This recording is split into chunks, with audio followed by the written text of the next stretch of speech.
Hi, in this video I will show you how to deploy your Google AI Studio application to your Google Cloud so you can run it online, share it, or use it in production. We'll export the app, host it, and make it live in just few easy steps. First, open Google AI Studio and load the project you want to deploy. Make sure your prompts, model settings, and input and output fields are finalized. On the top right, click Deploy and choose Export as Code. Now, choose Node.js or Python depending on what you want to run on the server.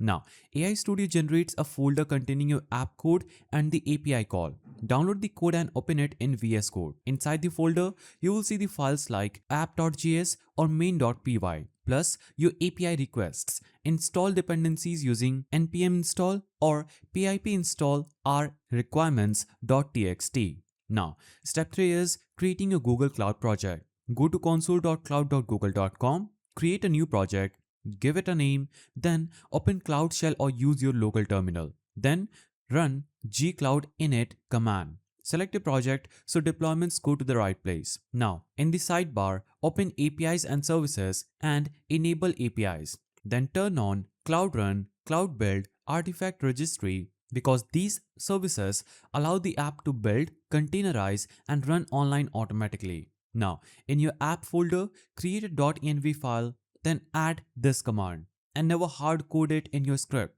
Cloud Run will use this during deployment. Now, if AI Studio didn't generate one automatically, create a file called Dockerfile, and if you're using Python, switch the base image and commands, and in terminal, run this command. Choose region, allow unauthenticated access if you want public access, and port 8080. Cloud Run builds the image, uploads it to the artifact registry, and hosts your app automatically. Once deployment finishes, Google Cloud gives you a live URL. Open it and your AI Studio powered app should respond instantly using your deployed API wrapper.